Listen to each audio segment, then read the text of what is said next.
What's up, ladies and gentlemen of YouTube?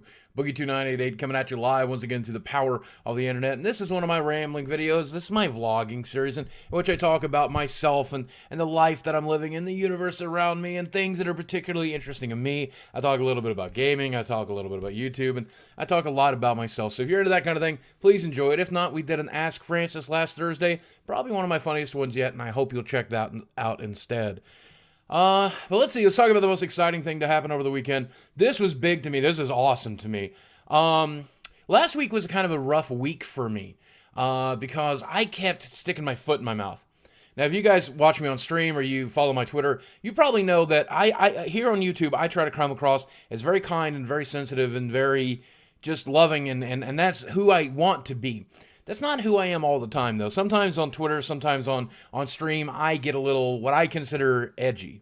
And if you ever watch The American Office, you'll know Michael Scott's version of edgy. That's kind of what I end up doing. I end up trying to make jokes that I think are funny, and a lot of people don't really think are funny, and they're to be fairly offensive most of the time. So I kept sticking my foot in my mouth last week. I made a lot of stupid things. I said a lot of stupid things. It's really super frustrating. And the world around me is changing a lot. And as you guys know, I'm older. The world around me is changing a lot, probably for the better. I'm not really sure because I'm an old man. Get off my lawn. I can't really say from my perspective. But the things that were okay when I was a kid certainly are no longer okay now. And so I never know where the line is. I screw it up. Well, last week I screwed it up a lot. And a lot of people accuse me of doing a lot of really bad things.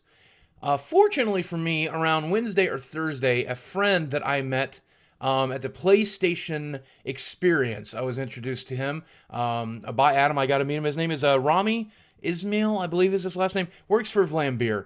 I was working on the game called Nuclear Throne, which I got to play at the PlayStation Experience, and I found it to be a hell of fun. Of course, I'm a big sucker for roguelikes. But did I just say hella? Did I just say hella? Wow, what is wrong with me?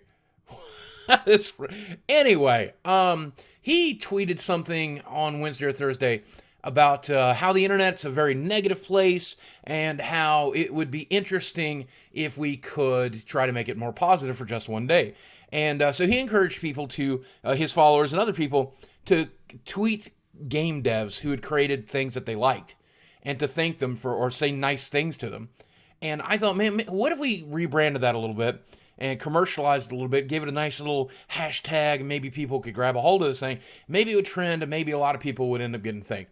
Well, high fives all around, ladies and gentlemen, because that's exactly what happened. Hashtag thank a creator, which was suggested by someone in my stream the night that we started it.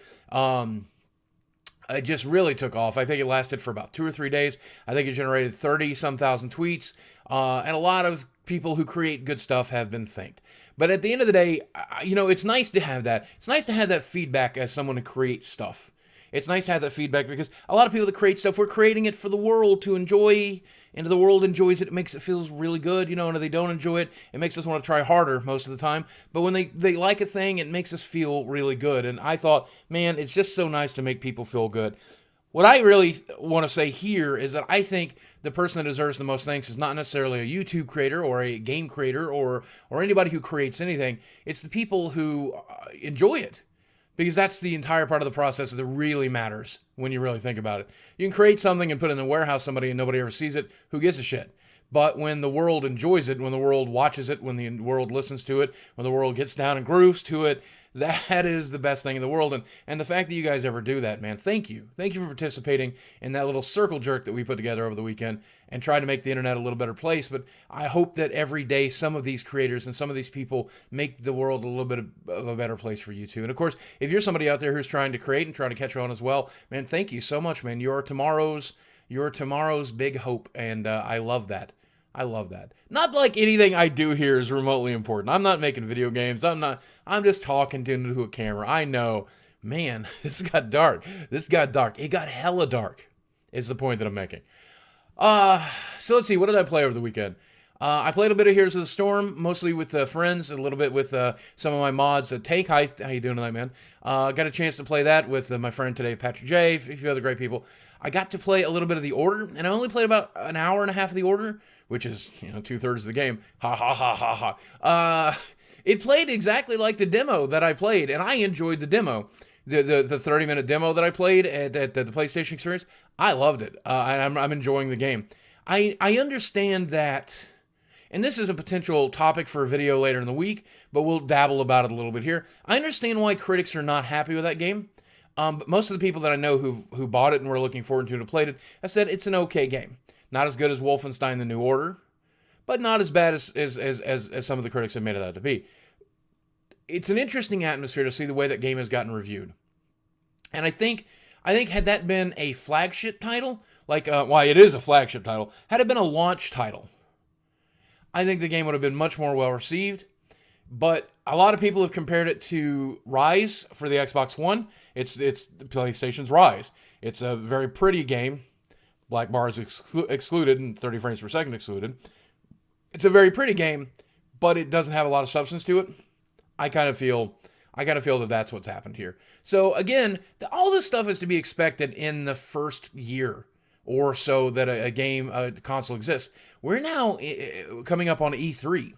E3 being the 2-year anniversary that these consoles were really released to the public, to be talked about, and the final specs were finalized, and it's time for something good to happen. And it hasn't happened yet. Nothing has happened to validate these two consoles. Meanwhile, PC players feel fairly validated, but I mean, eventually I think something's going to bust it wide open. That's going to make everybody want these consoles again. And I think console players need that right now. I think we do. And the Order is not it. Sorry. It sucks. It's a fun game, though. It's fun. I still recommend renting it. I still recommend getting it as a budget title. I think it's fun. It's a good... even if it only takes you 6 hours to beat, it's a very pretty 6 to 8 hours. It's fun to play on that set. Again, like I said, I've only put a couple hours into it, though, so it might get way boring way fast. We'll find out. But, let's see.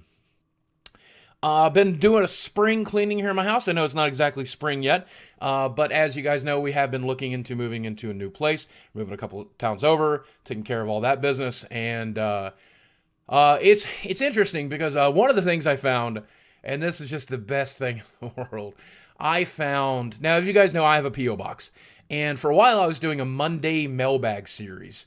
And each Monday I was going through what equated to about 200 pieces of mail a week and trying to pick and select a few to read to you guys.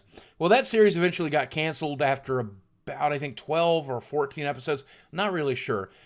In part because people were sending things that were way too expensive, and I felt really bad about that. In part because people were sending letters that were really depressing, and in part because there were so many letters, we couldn't possibly get through them all, and then people felt like they were not getting paid attention to, or that I was never reading their letter, and we couldn't possibly send back all the mail for people requesting signatures and things along that lines, because it was literally 50, 60, 75, 80 things. Well, I want you to know that even if I didn't get a chance to read it, because we did find some mail that was unread, it all went into a safekeeping place. And it's still there, and it's coming with us in the move.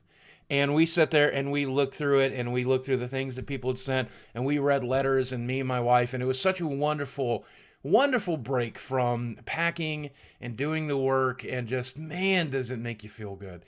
It does. And see, we always welcome stuff to the P.O. Box. We can't promise you anything in response other than just keeping making videos and things along that lines. We have sent out some autographs. We have sent out some thank you cards. We've done some things like that. But we do always read them. And now every letter has been read.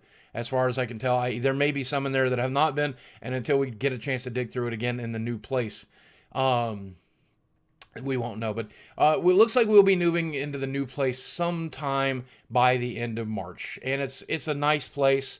I'm excited. I will show you part of it. One of the things that we've decided to do is to scale back a little bit about what we share on the internet and what we don't share on the internet, what we do talk about and what we don't talk about. And so, I don't know, we may not ever show like a full house tour, but I'll at least show you the studio. I'll at least show you what I can, and I think you'll be really super glad that we did. So, other than that, things are going really well. I guess I should talk about my health a little bit. I have not lost any weight roughly in the month of February. Very frustrating, but my doctor has me trying a few new things. One of the new things that we are trying is meal replacement. And of course, the testosterone, we're trying a new type of testosterone this time with a different dosage, and I think that's helping a lot. I can notice some huge changes in my body there. I think I'm looking a little thinner, and I can definitely tell in my profile when I stand in front of a mirror. I can tell the difference. And I'm feeling stronger and I'm feeling better. But again, the scale is not agreeing, so I don't know what's happening. Last week, I replaced one meal a day with a weight loss shake, 170 calorie weight loss shake. This week, I started doing two, and last night was the first night of it. That's why I didn't record a video last night, because I was grumpy. If I came in here and I'd be like, I just want a sandwich. I just want food. I haven't had food in 14 hours. Food. I would have been, it would not have been a fun video to watch, I think. But, I had dinner tonight with my wife, and now I'm feeling a little bit better. Now I got to wait till dinner tomorrow before I'll have solid food again. Getting lots of nutrition, getting lots of vitamins, getting lots of 1,200 calories. So I'm healthy, and we're doing the right thing. It's just going to take a lot of getting used to. But I'm approaching this weight loss this time with a new idea.